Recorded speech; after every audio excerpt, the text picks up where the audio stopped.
Conor, I think everyone was expecting you to come back, but I don't know if they were expecting you to come back as a coach of the Ultimate Fighter first. So I'm curious, why did you do it this way? What was the motivation behind doing this again? To be fully immersed.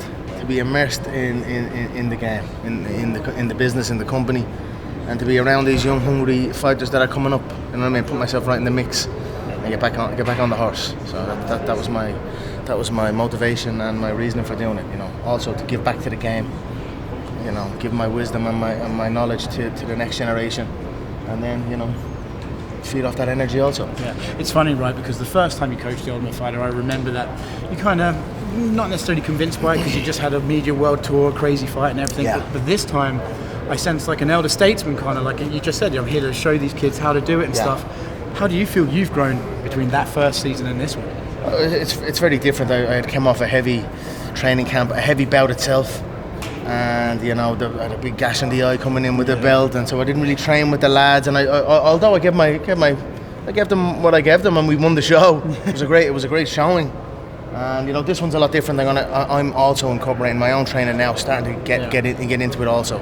So it was great to get on the mats and a good day today. Yeah, you mentioned, you know, motivation. The lads have that energy and that anxiety in them, and it's out of them now. They're settled. They'll be able to go home and settle and rest, and know that they've had that feeling, and you know. And then tomorrow it's on again. Yeah, that's what I said. They've got to carry themselves like it's on every day, because it is on every day. Yeah. You know, that's it. Well, I think I overheard you say it's time to fly. You know, these guys, and I think, you know, you mentioned the anxiety. Sure, they're on a camera. There's cameras everywhere, but they're also with you, and they want to impress you and stuff. You mentioned about motivation and how being around these guys motivates you. I know you're always motivated, but it's always a question. But for you, having worked with these guys now, you're seeing these young, hungry kids. Sure. Is it just like, fuck, I remember being that way. I want to get, you know, want to immerse myself in it. Is it fun? I always took motivation from hard workers, people chasing their dream. You know, people that defy doubt, that do not listen to outside noise, that are committed solely to their purpose. You know, what more better example than a reality show like this, The Ultimate Fighter, where they come in and fight for their life, you know. So I'm feeding off this energy very well, and you know, I've work to do, and I'm happy where I'm at, and I will continue to do so. Competitively, you mentioned you won the last time. How important is it? You know, you don't want to just show these guys, hey, this is how you build yourself. You want to show these guys how to win, right? For sure. How important is it for you to win this season?